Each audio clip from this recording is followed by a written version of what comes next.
নমস্কার বন্ধুরা, আজকে নিয়ে চলে এলাম দেখো কিছুটা চীনা বাদাম। চলো বাদামগুলো আমি সুন্দর করে আগে ভেজে নেব। তো বাদামগুলো দিয়ে কি বানাবো সম্পূর্ণ ভিডিওটা তোমাদের দেখতে হবে। তো সম্পূর্ণ ভিডিওটা দেখার জন্য অনুরোধ করা রইল। সবাইকে অনেক অনেক অনেক অনুরোধ করছি আমার পুরো ভিডিওটা তোমরা সবাই দেখো, দেখে অনেক অনেক লাইক কমেন্ট শেয়ার করে পাশে থেকো। চলো আমি বাদামগুলো ভালো করে ভেজে নিচ্ছি।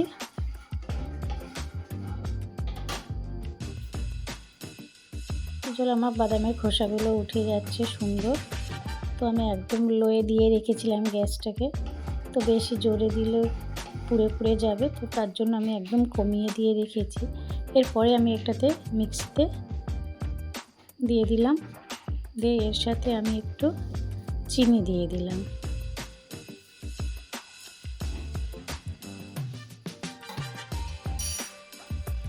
চিনি দিয়ে আমি একটা মিক্সিতে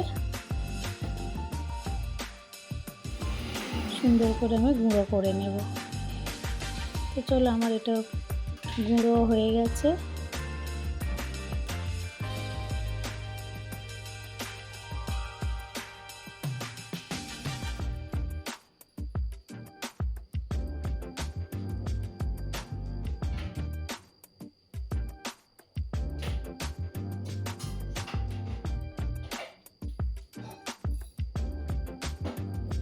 এবার যেটা আমি করব,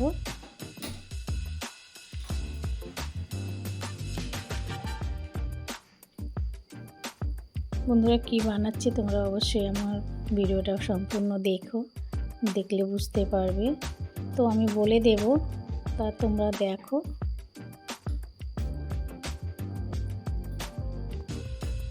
আমার জাল করা দুধ ছিল, আমি লিকুইড দুধ জাল করা ছিল, হালকা উষ্ণ গরম আছে। আমি এটা কড়াইয়ের মধ্যে ঢেলে দিলাম। দেওয়ার পরে আরও কিছুটা চিনি আমি এর মধ্যে দিয়ে দিলাম।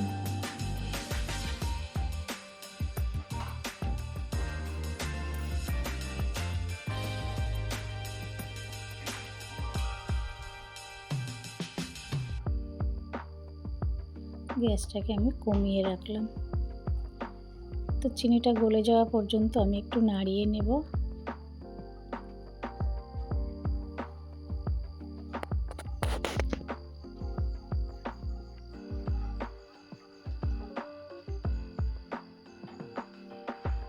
এর মধ্যে আমি বাদামের গুঁড়োটা ঢেলে দিলাম।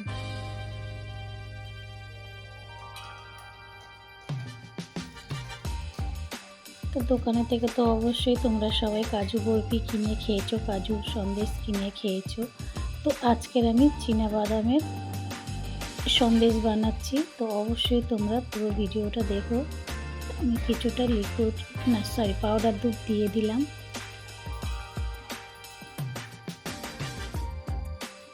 দিয়ে আমি সুন্দর করে নাড়িয়ে চাড়িয়ে নেব। বেশি সময়ও লাগবে না, খুব কম সময়ের মধ্যে এটা আমি বানিয়ে নিচ্ছি, তোমরা অবশ্যই দেখো।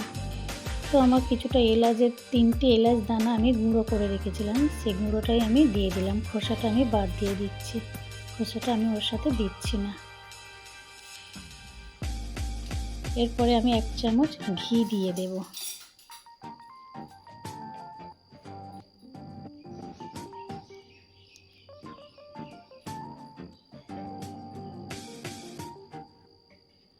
এক চামচ ঘি আমি এর মধ্যে দিয়ে দিলাম।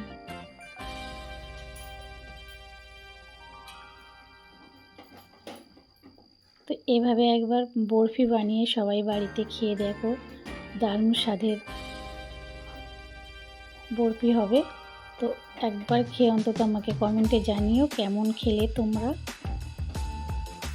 তো যারা যারা আমার ভিডিওটা দেখছো, কে কোথায় থেকে দেখছো কমেন্টে আমাকে জানিও, আমারও ভালো লাগবে, তোমাদেরও ভালো লাগবে। তো লাইক কমেন্ট শেয়ার করে পাশে থেকো। যারা আমার চ্যানেলে নতুন, একটা সাবস্ক্রাইব করে যেও।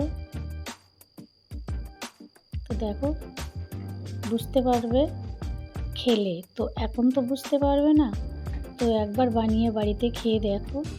দেখো একদম টাইট হয়ে গেছে। তো এর পরে আমি নামিয়ে নেব। বেশি সময় লাগলো না, 5 মিনিট মতো আমার সময় লাগলো।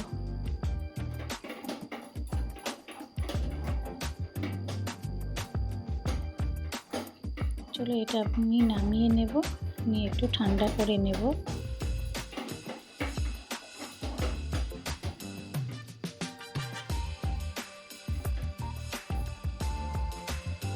বন্ধুরা যারা যারা এই চীনাবাদামের বরফি খেয়েছো অবশ্যই আমাকে কমেন্টে জানিও, আর যারা খাওনি এখনও তারা আমার ভিডিওটা ঝটপট দেখো, দেখে বুঝতে পারবে, তাহলে একবার বাড়িতে বানিয়ে ফেলো।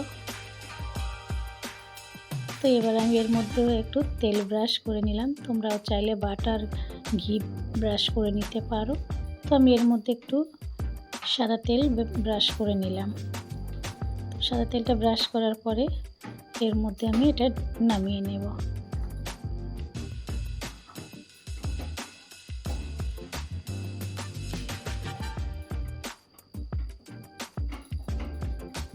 হয়ে গেলে একদম খুন্তির আগায় উঠে যাবে, কোনো সমস্যা নেই যে কিভাবে কি করব। অনেকে হয়তো ভয় পায়, কিন্তু কিছুই ভয় না, একবার তোমরা বাড়িতে বানাও আমার রেসিপিটা ফলো করে।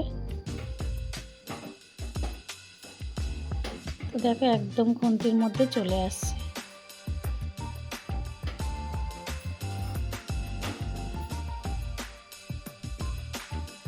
দেখো কত সুন্দরভাবে উঠে এলো।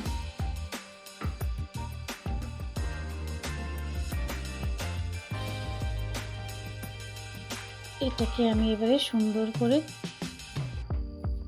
চৌকো করে আমি এর মধ্যে 5 মিনিট রেখে দেব। তোমরাও চাইলে ফ্রিজে ঠান্ডা করে নিতে পারো। তো এটা আমি 5 মিনিটের জন্য আমি ঢেকে রেখে দেব। ঝুড়ি ঢাকতে হবে, কেননা কোনো স্টিলের পাত্র ঢাকলে সেটা ঘাম পড়লে ভেজা ভেজা হয়ে যাবে। তো আমি সেটা ঝুড়ি ঢেকে রেখেছিলাম। তো রাখার পরে আমি সন্দেশের শেপে আমি কেটে নেব। তোমরাও চাইলে বরফির শেপটা দিতে পারো, তোমরা যে যেভাবে পারো শেপ দিয়ে নিতে পারো। তো আমি এভাবেই চৌকো চৌকো করে আমি তুলে নিচ্ছি। সুন্দর শুকিয়ে গেছে, তো একটু হাত দিয়ে আমি সাইডগুলো একটু সুন্দর করে নিচ্ছি।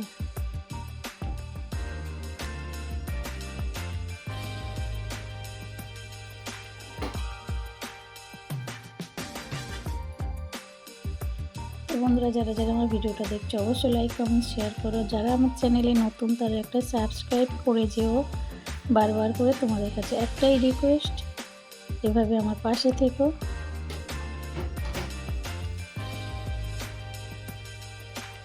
দেখো কেমন লাগছে। এরপরে আমি ডেকোরেশন করে দেখাবো। তো চলো,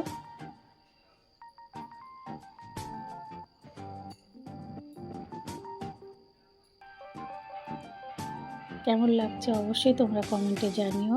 আমার তো খুবই ভালো লাগছে, তোমাদের কেমন লাগছে। আজকের এই পর্যন্ত, আবার পরে দেখা হবে।